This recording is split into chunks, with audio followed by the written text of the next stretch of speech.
एक तरफ हालात सुधरते हैं, दूसरी तरफ हालात वापस से बिगड़ना शुरू कर देते हैं। एंड मुझे तो लग रहा है कि ये सब प्री प्लानिंग के साथ हो रहा है। मतलब इतना कोइंसिडेंस कैसे हो सकता है? 100% लग रहा है कि प्री प्लानिंग है, कुछ तो लोचा लफड़ा इसके अंदर चल रहा है। बताता हूं क्या होता है डिटेल में, बट सबसे पहले अपडेट कर दूं, 23 जनवरी को जो मीटिंग होने वाली थी कल के डेट में बैंक ऑफ जापान की रेट को लेकर, इंटरेस्ट रेट को लेके, वहां पे इंटरेस्ट रेट को अनचेंज रखा गया है। पहले भी 0.75 था, अभी भी 0.75 है, और एस्टिमेट्स भी 0.75 के ही थे। तो इंटरेस्ट रेट को ना बढ़ाया गया है, ना घटाया गया है। घटाने की तो कोई बात ही नहीं है। अगर बढ़ जाता 0.75 से 1% हो जाता तो ग्लोबल मार्केट में धमाका हो जाता। मतलब धमाका पॉजिटिव वाला नहीं, निगेटिव वाला धमाका हो जाता। लेकिन इसके साथ ही साथ जापान के ग्रोथ प्रोजेक्शन को भी बढ़ाया है। वहां के बैंक ऑफ जापान ने जो जीडीपी फोरकास्ट है उसको अपग्रेड करके 0.9% कर दिया है फाइनेंशियल ईयर 2025 के लिए, एंड 2026 के लिए उसको बढ़ा के 1% कर दिया गया है। तो इंटरेस्ट रेट नहीं बढ़ाया गया, लेकिन ग्रोथ जापान के अंदर बढ़ रही है। ग्रोथ बढ़ेगी, वहां पे रिटर्न्स अच्छे मिलने शुरू होंगे। कैरी फॉरवर्ड जो है येन का, वो तो अनवाइंड हो रहा है धीरे धीरे। इंटरेस्ट रेट बढ़ेगा तो वो फास्ट होगा, उसका निगेटिव असर मार्केट पे जरूर आएगा, लेकिन अभी के लिए जैसा चल रहा है वैसा ही चलेगा।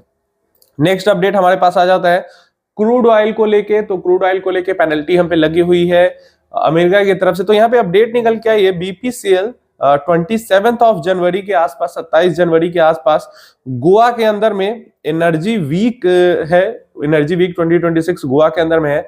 वहां पे बीपीसीएल ब्राजील के साथ 780 मिलियन यूएस डॉलर का क्रूड सोर्सिंग कॉन्ट्रैक्ट करने वाला है ब्राजील के पेट्रोब्रास के साथ। पेट्रोब्रास कंपनी है ब्राजील की, उसके साथ। तो एक नया ऐड हो जाएगा प्रोडक्ट पोर्टफोलियो में। अब यहाँ पे हमारा जो सोर्सिंग है क्रूड का, वो ब्राजील के साथ भी होने लगा। ब्राजील के साथ बढ़ रहा है धीरे धीरे करके, यूएस से हो ही रहा है, कनाडा से हो ही रहा है। तो जो रशियन ऑयल की डिपेंडेंसी थी, या फिर रशियन ऑयल के कारण जो टैरिफ हम पे लगा था, अब तो कम से कम टैरिफ को लेकर कुछ सोचना चाहिए। अमेरिका को पेनल्टी टैरिफ कम से कम हटाने की तरफ ध्यान देना चाहिए। हो सकता है ये पॉइंट आगे जो ट्रेड टॉक्स, ट्रेड डील को लेकर टॉक्स होंगे उसमें उठाए जाए।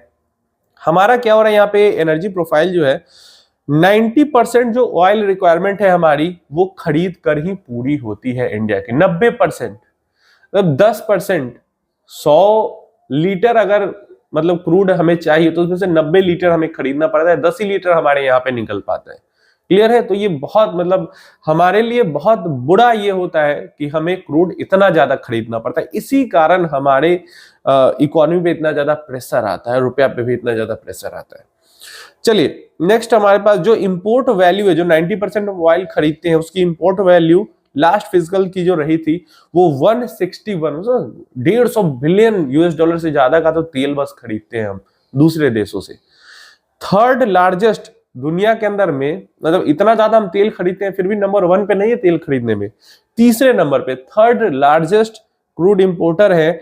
और हमारा जो मतलब पिछले 1 साल के अंदर में, 1-2 साल के अंदर में कंट्री, सप्लायर कंट्रीज जहां से हम खरीदते हैं तेल, पहले 27 कंट्रीज से खरीदते थे, अब वो बढ़ के 41 कंट्रीज से हम क्रूड ऑयल परचेस करते हैं। तो जो हमेशा बात होती है ना, प्रोडक्ट पोर्टफोलियो, जो क्रूड ऑयल का पोर्टफोलियो उसको डाइवर्सिफाई किया जा रहा है कंट्रीज के बीच में, तो यही कंट्रीज को बढ़ाया जा रहा है। तो इससे रशियन ऑयल का जो परसेंटेज है वो घटेगा, शायद हम पे पेनल्टी टैरिफ जो हम पे लगा हुआ है सैंक्शंस के कारण वो हट जाए।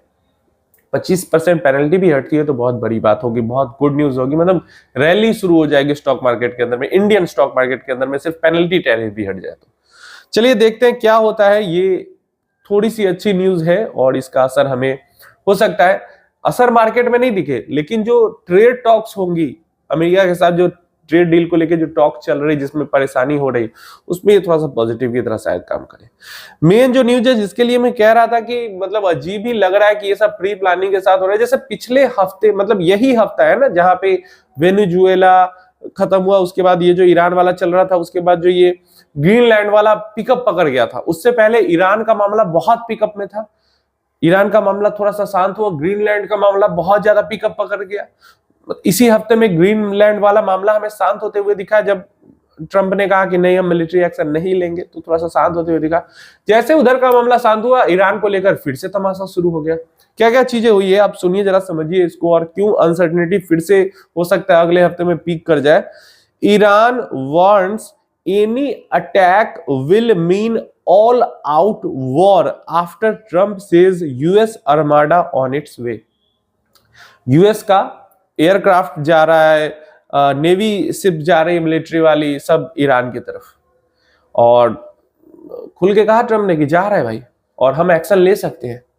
ईरान ने इसी पे के जवाब में कहा कि किसी भी तरीके का अमेरिका अगर अटैक करता है ईरान के ऊपर तो इसको एक ऑल आउट वॉर की तरह देखा जाएगा, और अमेरिका और ईरान के बीच फिर ईरान भी ऑल आउट मतलब अटैक करेगा, अमेरिका के बेस पे करे या अमेरिका पे करे या जहां करना हो, जो मन करेगा ईरान का करेगा। अभी तक कुछ नहीं कर रहा अमेरिका के खिलाफ, लेकिन अगर एक भी मिसाइल लॉन्च हुआ तो फिर ये ऑल आउट वॉर हो जाएगा, ऐसा ईरान कह रहा है। अभी क्या हुआ, टर्किश के जो फॉरेन मिनिस्ट्री है, फाइनेंस मिनिस्ट्री नहीं, एफएम से फाइनेंस मिनिस्ट्री, अभी बजट का सीजन है, तो टर्किश के फॉरेन मिनिस्टर जो है वो कह रहे हैं कि Israel looking for opportunity to attack Iran. America की तरफ से बात आ रही है, इजराइल की तरफ से बात आ रही है, कि ईरान से भी न्यूज निकल के आ रही है, टर्की से भी न्यूज निकल के आ रही है कि इजराइल भी एकदम ताक में बैठा हुआ है कि थोड़ा सा उसको अपॉर्चुनिटी मिले और वो ईरान के ऊपर भयंकर तरीके का अटैक कर दे। तीसरा, ट्रंप ही कहते हैं, ट्रंप ने कहा है I have very firm instruction, मतलब अमेरिका के अंदर में जबरदस्त इंस्ट्रक्शन दे के रखा है, अमेरिकन फोर्सेस को सब कुछ क्लियर कट करके रखा है।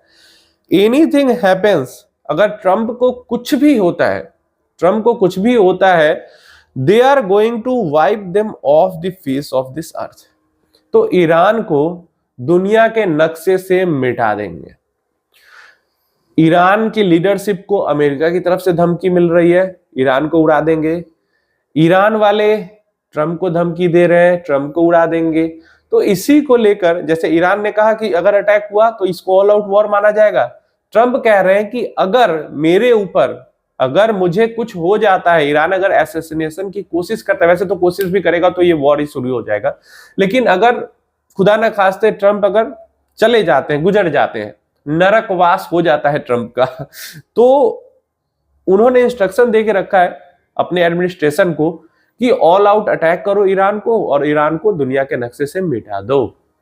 तो इस तरीके की, मतलब जब तक ग्रीनलैंड वाला इशू चल रहा था, अमेरिका और ग्रीनलैंड का, अमेरिका और यूरोपियन यूनियन का, नेटो का इशू चल रहा था, तब तक ईरान वाला मामला दबा हुआ था। लेकिन जैसे उधर का मामला खत्म हुआ, वैसे वापस से ईरान और अमेरिका के बीच में, मतलब चल भी रहा था ईरान वाला मामला, लेकिन इस तरीके की बातें नहीं चल रही थी, लेकिन वापस से इस तरीके की बातें शुरू हो गई।